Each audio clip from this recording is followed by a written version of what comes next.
Hi, this is Dustin Rikert, and you're watching Arizona Filmmaker Magazine. I got the film bug when I was just a little kid. I grew up on a dairy farm in Vermont. Sports was a big part of my life. I was a baseball player. I played 3 sports in high school. And while I love sports and the camaraderie from it, I've always loved filmmaking. I had a great-grandfather who was a pretty well-known folk painter, and some of his works are actually on display at the American Museum of Art and for a while at Smithsonian and places like that. Film was a passion for me at a young age. Films like Jaws and, of course, Star Wars changed my life. I had a reading disability when I was in 1st or 2nd grade, and the first Star Wars books that came out were what got me really reading. From there, if I wasn't playing sports, I was making movies on one of the very first VHS camcorders that came out. It was a big, huge, bulky thing. It almost looked like a Betacam these days. And my brothers were really the unfortunate guinea pigs of a lot of my makeup experiments. Creature and film effects were the first things that I went into. Stan Winston, Rick Baker, Tom Savini, guys like that were big influences on my early life in terms of just gore effects. And films like Friday the 13th and Halloween and Nightmare on Elm Street, you know, they were a big deal for me growing up in the backwoods where, you know, it was real dark at night. And, you know, I wanted to learn how they did those creature effects and those gore effects, and how they made them look so real. So I was always down in the basement of my house, sculpting, taking molds of my brother's face. I remember one time I got spirit gum, latex, and cotton, and ended up sticking it all to my brother's face, and we had to tear off his eyebrows just to get it off. So, you know, like I said, my brothers were a big part of my support. And of course, I had incredible parents who put up with that mess. But once I realized that I wasn't going to be able to play professional baseball, I moved out west, where my girlfriend at the time is now my wife. We've been together almost 24 years. She was living with her mom, and I enrolled in some community college courses and applied to the USC Film School. I'd heard that was, you know, at the time there was really 2 big film schools in the U.S., one in New York and one at University of Southern California. I was lucky enough to get accepted to the program, and that was an incredible experience for me, going to USC. And I mean, college as a whole, just the growing process is an incredible experience. That coupled with what they offered at the film program and the type of mentorship you have. I mean, on any given day, we'd have guest lectures and guest teachers like James Cameron, Steven Spielberg would come in, George Lucas, Tom Hanks, Robert Zemeckis. It goes on and on and on, and that's just the type of people they're able to bring in there. And it's real hands-on, which is a pretty incredible thing. I mean, since then, there have been a lot of film programs, good film programs that have sparked up all over the country. And now with the advent of digital filmmaking, I think that the gap between the haves and the have-nots has really closed. When I got out of USC, it was 1997, and Spielberg wasn't knocking at my door. I didn't really have a big track record. I had managed to put myself through school by having a creature effects house. I'd do props and Halloween masks and sell them at a big trade show in Chicago.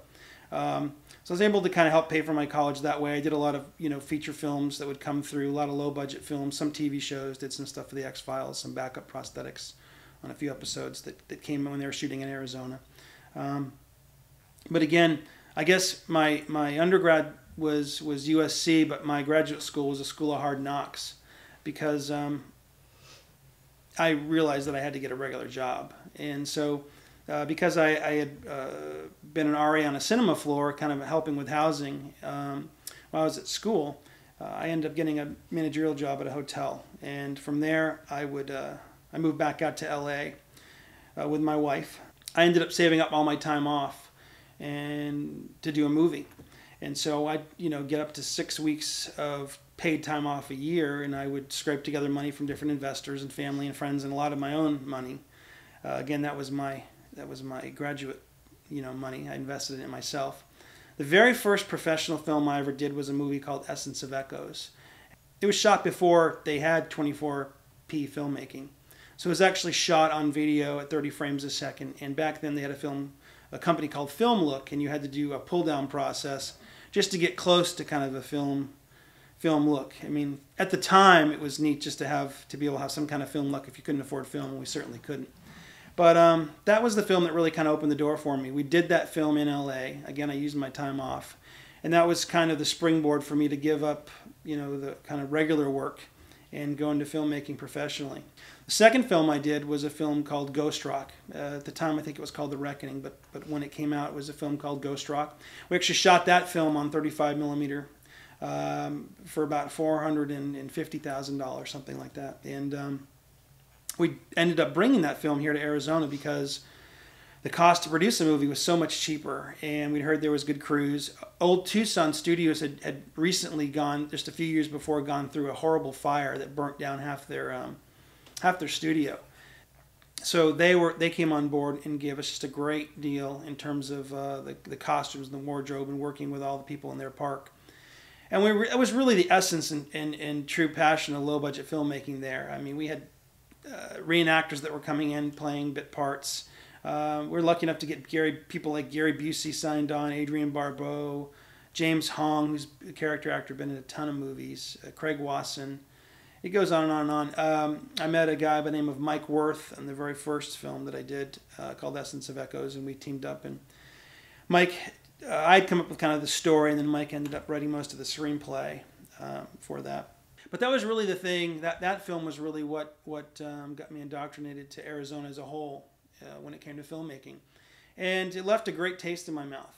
Like I said, I met some of the oldest and dearest friends that I have in the filmmaking community here.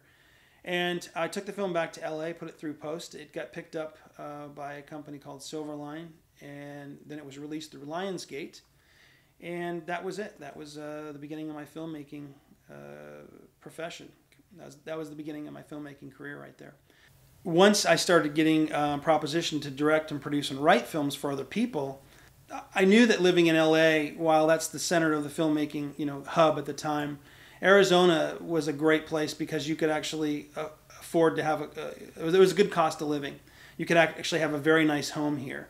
You could get access to great filmmaking crews, great locations, yet you were only an hour and 15-minute flight to Hollywood or a 4-hour drive. So it was kind of the best of both worlds for me. You could actually take the money that you spent on a film and put it into production value, as opposed to it getting sucked up by location fees and permits and a lot of what I feel is bureaucratic red tape that California was going through at the time.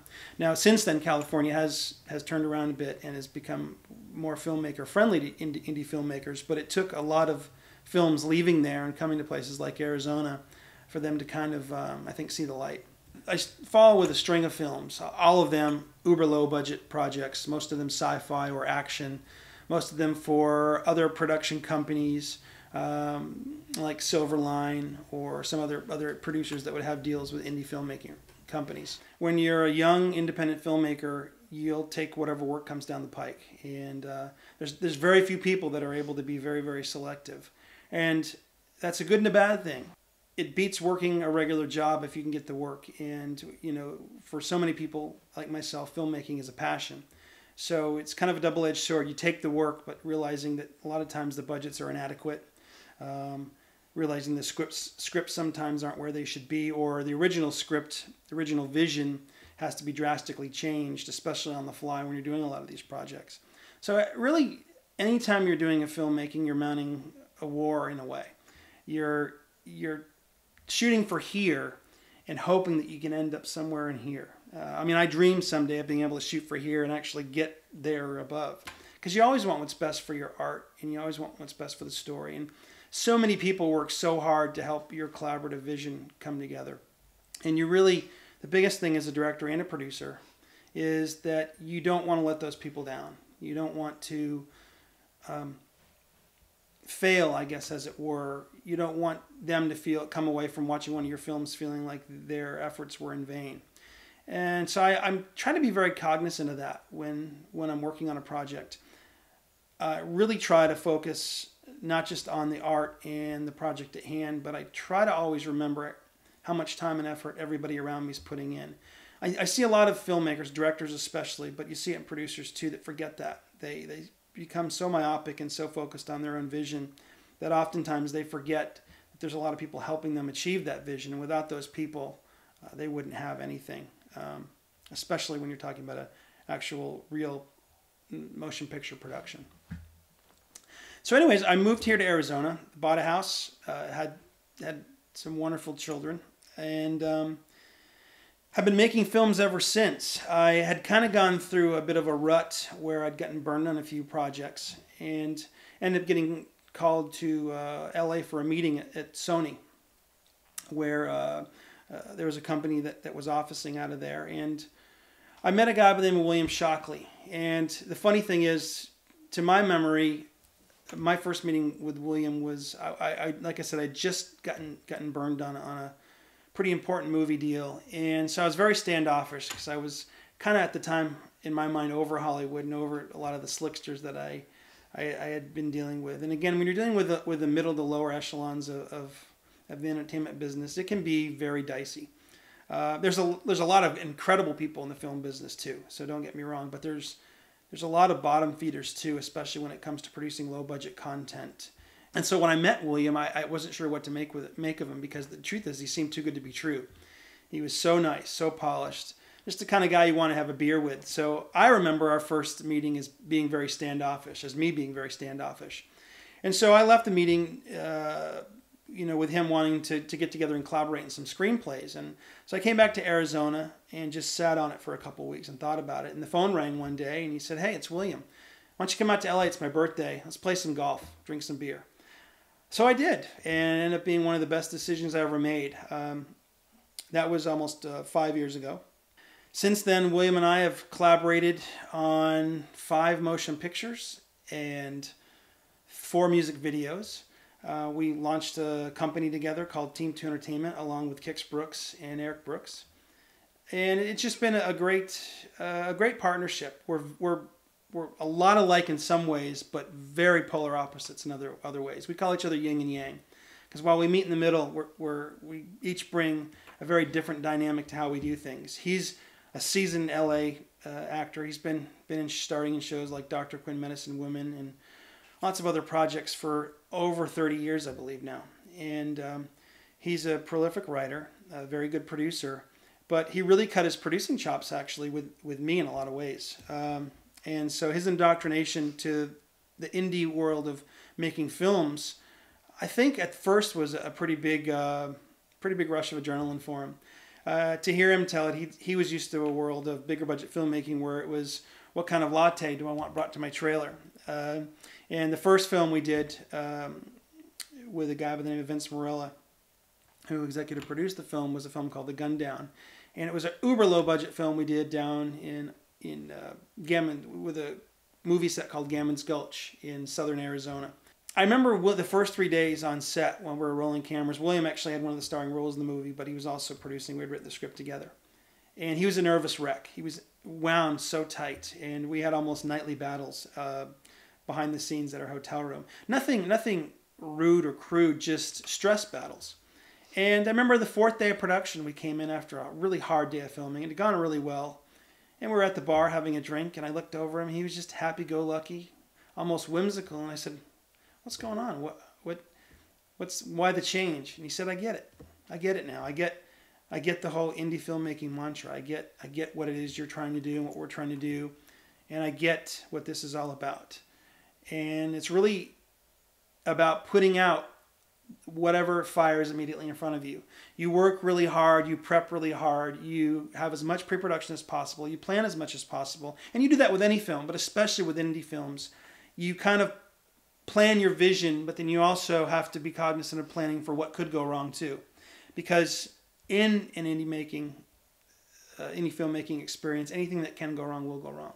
And you may have 20 shots planned or ABC planned, and all of a sudden you don't get B that day because of an act of God or weather, and you don't have the money or the budget or the time or whatever constraints are against you maybe to make up that day of filming. So you're constantly trying to be creative on the fly, yet fit that inside the box of the preparation and planning that has gone into your overall vision of what you're trying to do with that movie. Since I met William, I can honestly say that my filmmaking life changed. For once, I had what I felt like was a true collaborative partner, especially when it came to writing. Don't get me wrong, William and I spar constantly when it comes to the creative process. But I think that's really good because he's like a brother to me. We never get to the point where it's belligerent, but it's more like the going back to the old athletics. You push each other hard on the baseball fields. He's an old baseball player. And you push each other hard in the filmmaking world to achieve the best product possible. And since then, a lot of doors have been open to us. And I'd be remiss to say that there wasn't a lot of people that played a big part of that along the way. People like Vince Morella, who's executive produced several of our movies. Cherie Wilson's a good friend of ours, who's an actress and a producer. Different people have come on board over the years and really helped us by really believing in our vision. William's dream at the time, a couple of years ago, was to make this kind of urban cowboy-esque honky-tonk movie that was centered around a bar. And so we collaborated on the script. Vince Morella came on to be the executive producer. And whenever we write a screenplay, a lot of times, not always, but a lot of times we'll pull up actors or people in life that we like to mirror our characters out after. Or the look of the character, I should say, in some instances. So when we sat down to write Thriftstore Cowboy, actually, we pulled up a bunch of pictures. William and I had always wanted to work with Barry Corbin. He was on Northern Exposure and been in just a ton of Westerns and a ton of movies. He's a great character actor. So he was one of the people that we'd put up on our wall when we were writing characters. William was going to play the titular character of C.J. Jennings, who's this guy that had been involved in a motorcycle gang years earlier and had gone to prison for killing a man, manslaughter. And it's really a story about redemption and trying to find forgiveness and trying to pick up the pieces of your life and trying to reconnect with those that you had fallen out of touch with. When we had done this process, there was a character, Wade Laughlin, who was really kind of the bad character. I don't even know if you'd qualify him as a bad guy, just a guy that kind of fell in with a bad crowd and just one of those hardcore businessmen. And the look we wanted for the character was, at the time, somebody like Kix Brooks. Now, funny enough, at the time I wasn't big on country music. I didn't follow music as a whole that much when it came to the more popular brands like country music or pop or any of those things. I'm more of a classic rock kind of guy, and I'm a huge movie score guy. So while other people are listening to current songs, I'm listening to movie scores from a lot of my favorite films. That's what I do, and I'm always imagining how I'd cut a scene to this or how that would fit into a particular movie and why it was important. Because I think music, again, is not to digress, but music is an incredible part of your movie. It's a huge part of your movie. We're pulling up character breakdowns, and William said, I think Kix Brooks would be a great look to model this character after. So we did it, not thinking anything of it.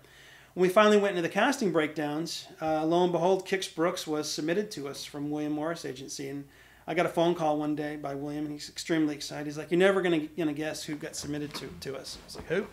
He said, "Kix Brooks." Well, we didn't know it at the time, but Brooks and Dunn was winding up. They were finishing the end of their iconic run, and Kix had a background in filmmaking, although it goes all the way back to college. He'd always had a passion for acting and filmmaking as a whole. He has a bunch of his friends who we've gotten to know very well now and are good friends with.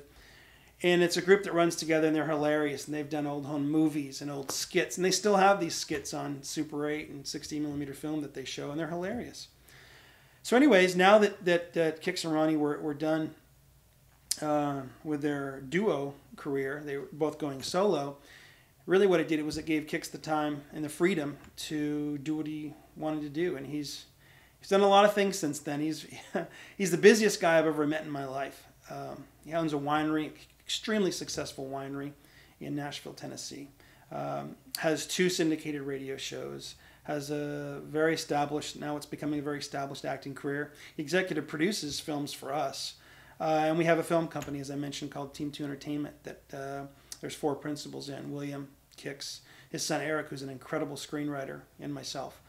So anyways, Thriftstore Cowboy was what brought us all together, and it was a really amazing process. Through that process, Kix made his acting debut. He brought his tour bus out with him, and so... Action!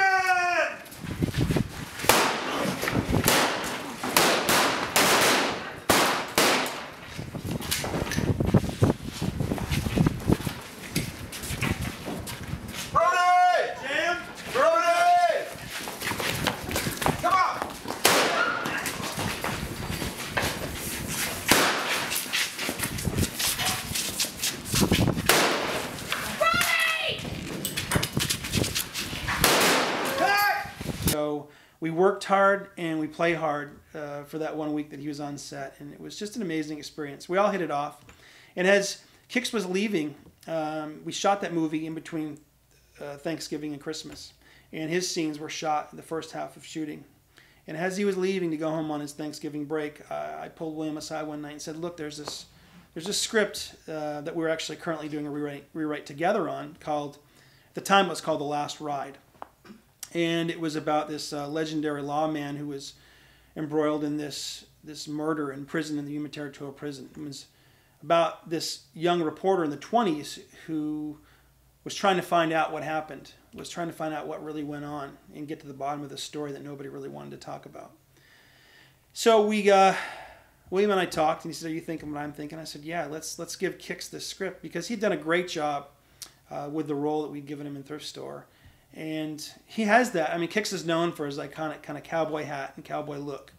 And Kix is great at staying within his range. He's great at, he's great outside the box. He's very funny. But when it comes to acting, he's really a smart person. And he's really intuitive at how to read characters and the type of range he needs to stay in to pull off his characters. And the character of Duke Donovan was tailor-made for him. If there was ever a character that you'd want to do for your first leading role in a movie, it would be Duke Donovan for Kix Brooks.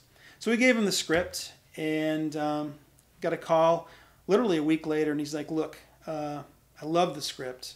Let's see how the cut of Thriftstore Cowboy comes out." Obviously, I'm sure he wanted to know what we were like as filmmakers. "And when you're ready to show me the cut, let's get together in Nashville and take it from there." So we worked really hard over the Christmas break to provide a cut. We flew out to Nashville, had an amazing time there, showed him the movie. And on my way back to the airport, I got a call from him saying, "Look, I want to do this movie." And I know that Kix always says that he did it. One of the reasons he did it was he looked at his wife, Barbara, and said, "I'll kick myself if I don't do it." And I sure am glad he did, because that was an amazing experience getting to do that film. Thriftstore Cowboy, actually from the Gundown through Thriftstore Cowboy, and then a movie called Dug Up, which is an uber low budget film. And then the movie To Kill a Memory, which has actually now been retitled to be called Ambush at Dark Canyon. There's a song in the movie that Kix wrote called Dark Canyon. And actually he and Randy Houser collaborated on a couple songs for that film with some other amazing and legendary songwriters as well. So we retitled the film to call it Ambush at Dark Canyon. One of the reasons I think I look back so fondly at my filmmaking time since I teamed up with William and people like Kix is the freedom they've afforded me as an artist. And what I mean by that is filmmaking is a collaborative thing to begin with. You've got to trust the people around you. You've got to trust the actors that you bring in. You've got to collaborate with them, because they a lot of times will bring a great vision and a breakdown to their own characters that you might not have thought of. But it's so easy from a distributor standpoint to have to take something that you're really high on, then have to cut it and conform it and kind of bastardize it, as it were, to fit the distribution model and the platform that it goes out to. Because sometimes you can get caught up in the flow of having a bunch of suits, people that are just pure business people, that are dollars and cents, which you need. But you can get caught up in that, in their kind of ideology of looking at the films, and you can lose a lot of the heart and soul in the films. And at the end of the day, I don't think there's a big difference in what they put out versus what you wanted to put out anyway.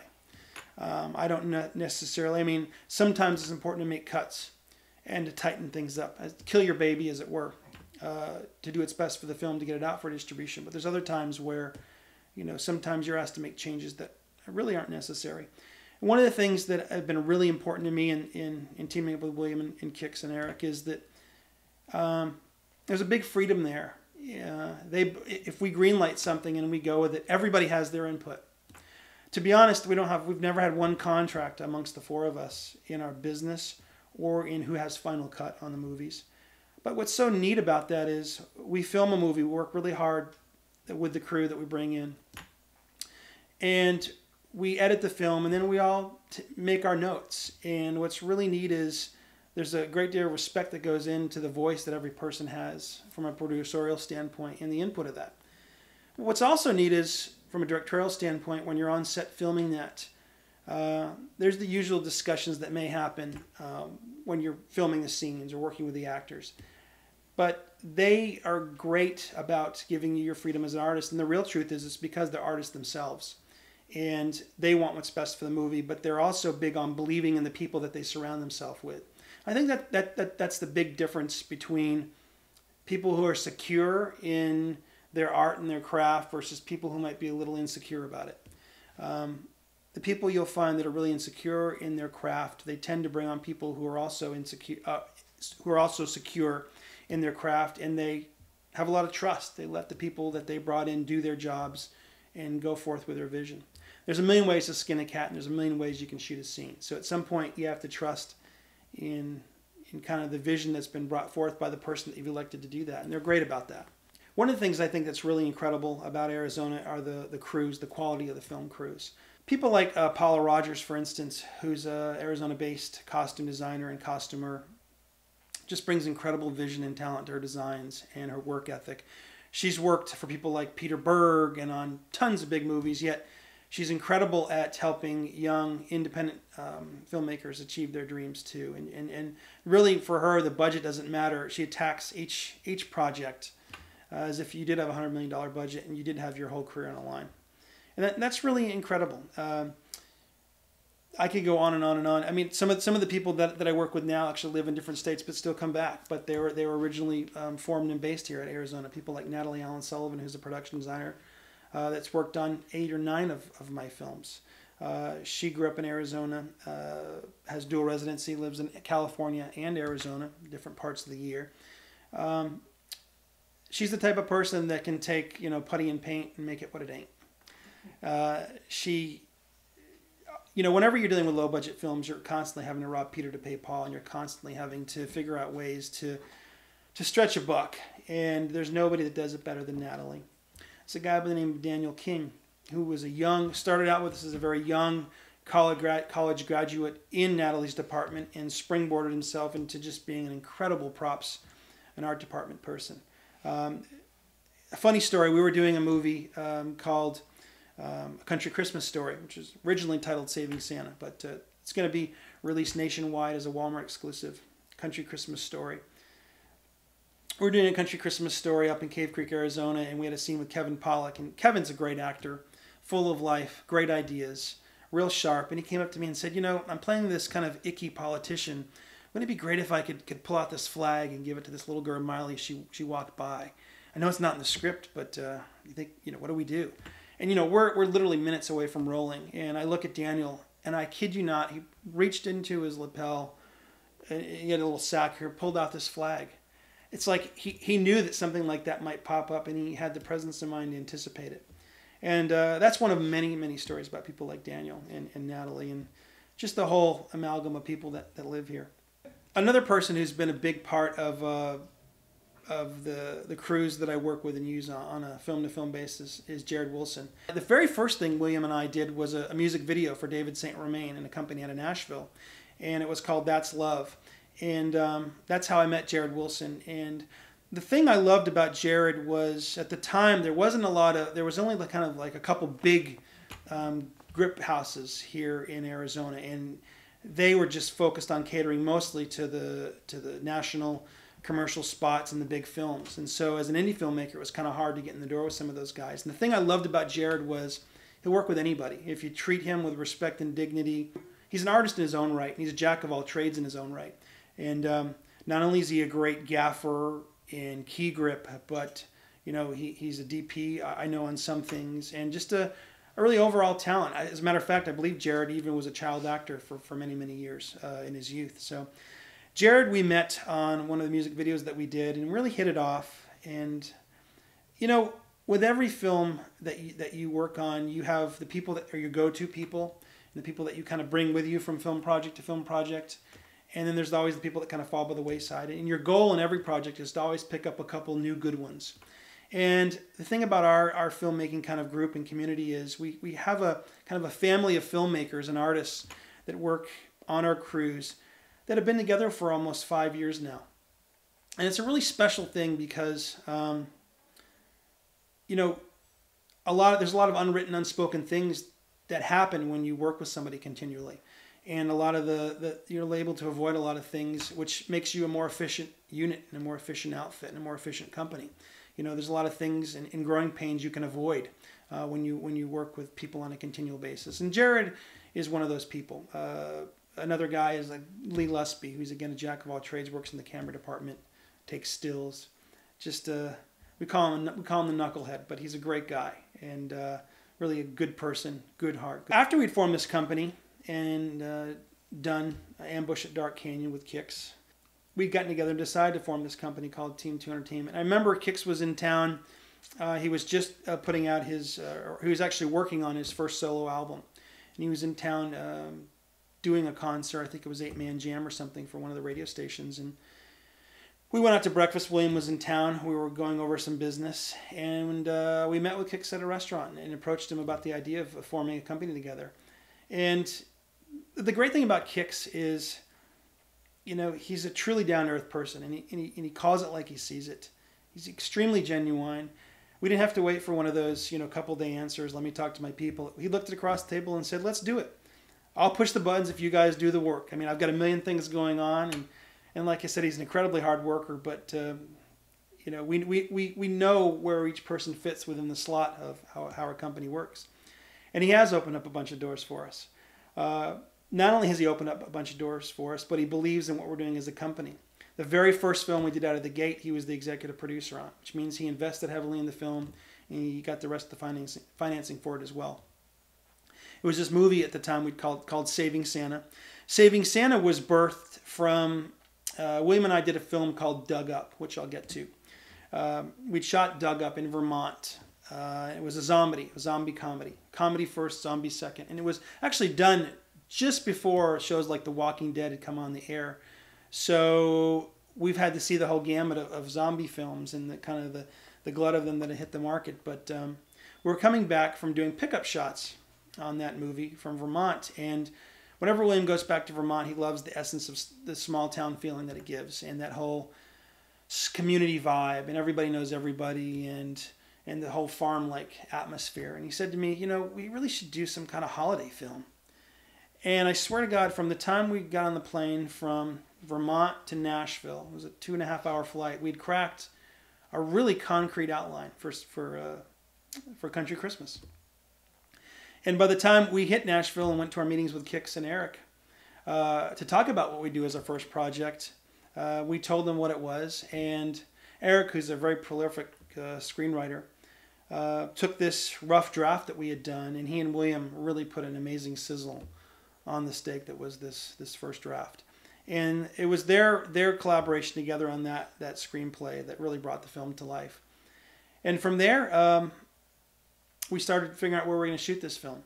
Originally, the story took place in more of a New England kind of setting, kind of in keeping with the vision that William had in the screenplay, with the kind of white picket fences and the snowy winters and the wreath-lined, fences. But as we got going and scouting, we realized that, there hadn't been a lot of films that had depicted Christmas or a Christmas film in kind of the southwestern setting. And we really started to think that this could kind of set the film apart. And we're really glad that we did that. We ended up shooting the film on a ranch in Cave Creek, a horse farm. And the film's completely different looking than most of the films that you see that are Christmas oriented. There's no snow in the film. Yet, for half of America who lives in a country without snow during Christmas time, that's their experience.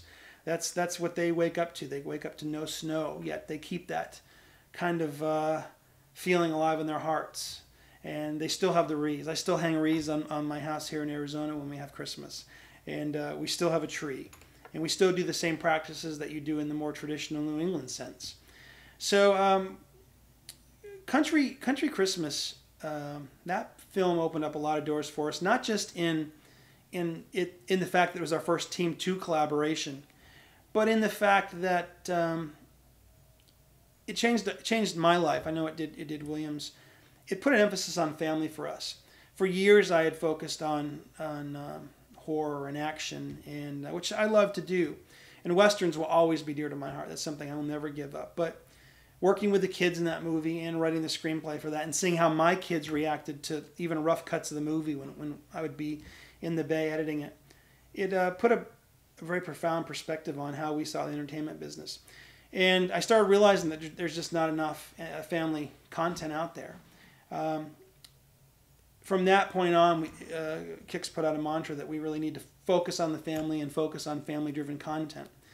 And mostly what we do now in terms of the content that we develop as a company is A, family-driven content, but B, kind of family fantasy action. Because even though it's family content, kids love to be taken away on a journey. They love to be whisked away on an adventure. And just knowing, I have a 10-year-old and a 7-year-old, and I know those are the types of films that they love. They love the Spy Kids. They love the Pirates of the Caribbean, films of that essence. So that's right now what we're focusing on as a company. And then we have a whole kind of other aspect to it where we're still developing some westerns with Kicks, and around his character from the Duke Donovan film, and some other things that, you know, it's good to be diverse as a filmmaker and a filmmaking company, and that's what we're doing. Arizona, over the last 10 years, has had an incredible both expansion and contraction as it comes to filmmaking and projects. For a while, they had a tax incentive and a filmmaking incentive. They got a lot of big projects to come here, but I think the problem was the incentive as a whole was mismanaged, and not really, I think it was good intentioned, but like a lot of states who have it more streamlined and efficient, I think it wasn't as efficient as it needed to be, and had some loopholes that ended up causing some problems. So the toughest thing about being an Arizona-based filmmaker is the fact that currently there's no tax incentive. I hope that changes. I think there's a real easy way to come to a happy medium. It's not like you have to give a 30%, 35% tax incentive like the states of Louisiana does to get business. I think that any filmmaking outfit that comes into a state wants to feel like they can get a value. So a state like Tennessee, for instance, has a 17% tax incentive.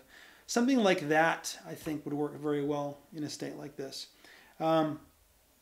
I think the lack of a good tax incentive has really hurt the business. We've seen a lot of projects that have come here but end up going to places like New Mexico and Louisiana and countless other places because there was no tax incentive. It has nothing to do with the lack of good crews. There's tons of good crew people that are either stationed out of here or who have had to move away but could come back if there was a proper tax incentive in place. Likewise, the great thing about being a filmmaker in Arizona is the cost to produce. There is nowhere near the red tape when it comes to permitting and location fees and expenses that there is in many states. I've found that the Film Commission, both in Phoenix and in Tucson, has been incredible. They've been an incredible resource in terms of trying to help you get your films made, trying to help open up any doors that need opening. So I think, number one, the Film Commission here is very strong. I think that the crews and filmmaking core here is very strong. Again, unfortunately, they've had to move away or get dual residencies, a lot of them, because of how things have dried up here. But I think that's always something that can change if we can do something to change some of the political things that are going on with incentives and the like. The cost to produce a movie here is very cost effective as compared to other states. I think that you can get a lot of locations and places to film at 1 to 2/3 of the expense that you would in other places. If you're comparing it to LA, you can get it for 1/3. If you're comparing it to like Louisiana or places like that, you can get it for about a quarter cheaper. But that's still a big deal. I mean, Arizona is a cool place because most of the people that are here and filmmakers or that have a stake in the film business are willing to work with you. They're very flexible, and they're very good about kind of sizing up who and what your production is and what your needs are. And as long as you're not going in and telling them you have a budget that's one thing when you really have a lot more, they're very, very fair. And most people are good about wanting you to help achieve your vision. Another high point, especially for the Southwest and of a Western genre, is the locales for filming Westerns. Places like Old Tucson Studios in Gammons Gulch, and there used to be a place called Cowtown, which has kind of been abandoned now, but there's even a Pioneer Town up here that we've shot stuff up in northern Phoenix. The locales for Westerns, I mean, they're second to none. I mean, that's the whole reason that John Wayne and Clint Eastwood and a lot of the production companies in the 50s, 60s, 70s, and 80s, and even 90s, like movies like Tombstone. Those are reasons that they came in here. It's because of the filmmaking history and the locales and the scenery that you can't get in any other place but Arizona. I think when people think about Arizona, they think of cactuses and desert.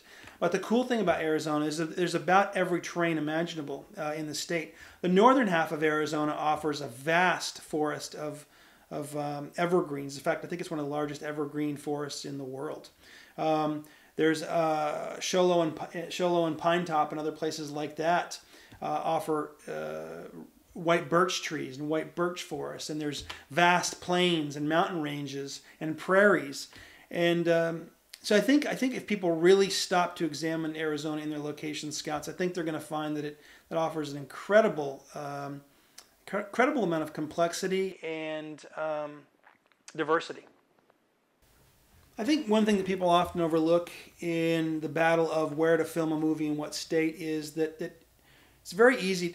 States can work together. I know that in my own personal experience, half of my film crews will come from Arizona and the other half come from LA. I think in the competitive nature of state to state, it's often overlooked that there really is a strong bond between Arizona and California.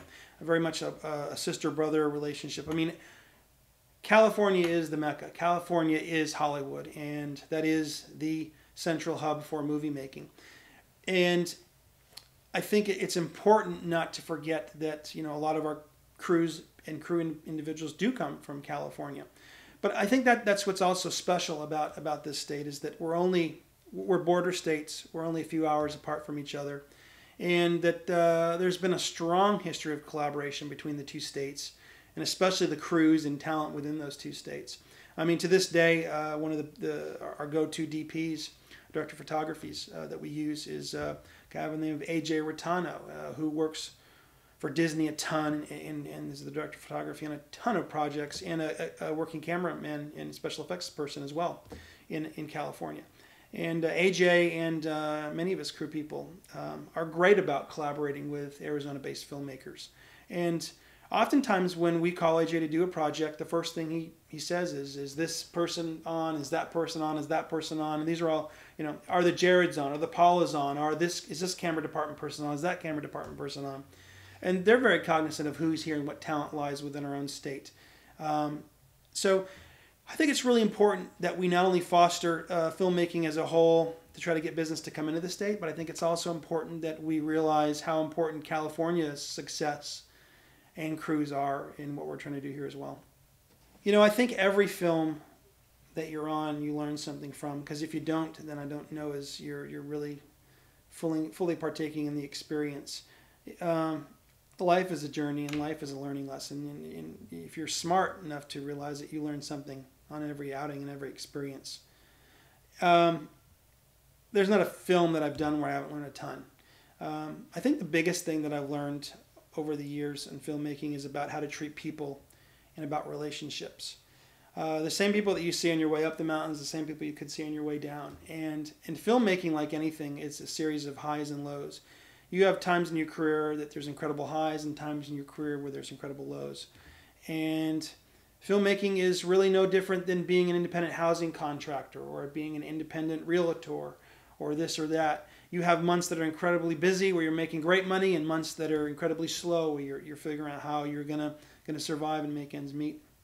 Being a leader and learning how to treat people. I think it's important to not pigeonhole people, especially in today's world, especially in a world where the advent of digital filmmaking has made people be able to be a jack of all trades. You know, it used to be that somebody was just a director of photography or just a camera loader or just a focus puller or just this or just that.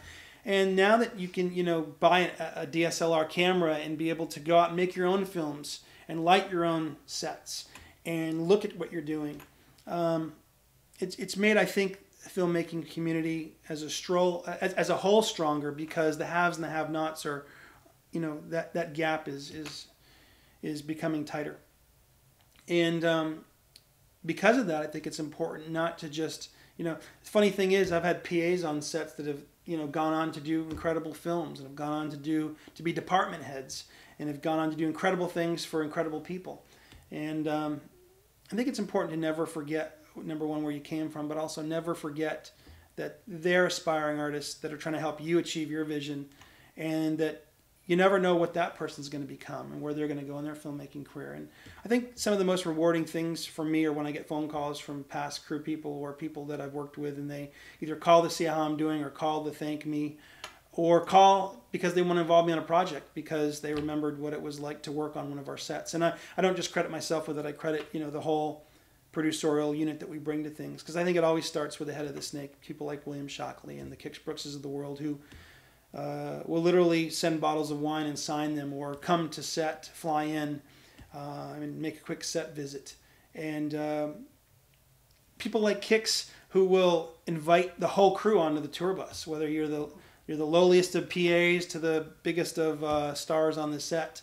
That says something about the type of people that he is and that they are, and people like William are. And that's important. And I think that that's an intangible that can't always be learned. I think it's a lot of times just the makeup of who they are. But if I could impart onto somebody, is that you never get a second chance to make a first impression. And I think it's really important. I think the most important thing I learned in filmmaking is how to treat people. Because I've seen other people who didn't have to treat people as well as they do in the place that they're in, treat people incredibly well. Safety is another thing on movie sets that has really stuck with me. I've done a ton of action sequences, and I'd love to say that I've done great actions. I've done some great action sequences. I've done some terrible ones, and some of that is budget constraints, some of that is time, and some of that is just the learning process. But something that's always stuck with me, I won't say the name of this person because I continue to work with them to this day, funny enough, and I consider them a dear friend. But I was on a movie, a sci-fi movie that we're doing. And we always do safety call-outs when you're working with blanks and machine gun fire and everything. And we always have a safety meeting. But one of the things I learned is that you should always do a second sweep of the set. Anybody that might be off location, make sure they're aware of what's going on. Because we had done our safety call-outs, done our meetings. We had safety blanks. One of our crew people was out working on a wardrobe. Actually, they were out loading a magazine. We shot this movie on Super 16. And they didn't hear the safety meeting, and they didn't realize where the safe zones were so that you wouldn't be in the line of fire. And again, even though we're using blanks, there's still sometimes crimped loads, and you can get hit by brass, and there is danger even into that. And this person was in a room where they kicked the door open and fired a whole barrage of gunfire into. And while they were not hurt, it scared them profoundly. And it scared me and I felt horrible about it. And I think about that every time I see this person on sets. Like I said, I've worked with this person in different departments on various movies. And I always give this person a big hug, and we always reflect on that moment, because he actually left the set. That particular movie he left because it shook him so much. And that was, I think, the second film I'd done with that person, and it concerned them. And because it concerned them, it concerned me, and that's always stuck with me. And because of that, it made me a better producer in terms of, and I think a better director, because I think you can never be safe enough on a movie set. I mean, accidents happen. They're going to happen, and you feel terrible when they do, but you can never be cautious enough when it comes to things like that. I think the journey of an independent filmmaker is one that's very tough. I mean, it's very rewarding on the one hand, but it's also tough in that critics and larger Hollywood, the bigger studio production companies and the bigger studios as a whole, tend to look at indie filmmakers sometimes and want to pigeonhole them. They might look at a couple bad movies that they did and think that that's the sum of who they are as a filmmaker, or the sum of all their parts. I think they fail to realize that there's a lot of budget constraints that go into those movies. There's a lot of politics that goes into those films. There's generally not enough time and not enough money, and definitely not enough shooting days. And especially when you're working with low-budget distributors, there's a lot of post-production, behind-the-scenes editorial decisions that are made that can completely destroy and hurt a film. I always wore the mantra on my kind of vest, my flak jacket, in making movies, of being prideful in the fact that I'm a jack of all trades, being prideful in the fact that I've been able to survive for 13 years in the filmmaking business. And again, I've been a part of some really rough movies and been a part of some really amazing ones. But I think you need to be proud of what you've done, no matter what, because every film that you do, it gets you to another place in life, and there's good experiences to be gleaned and bad experiences to be gleaned. But if you can learn from each one, you'll be stronger for it. Audio Jungle.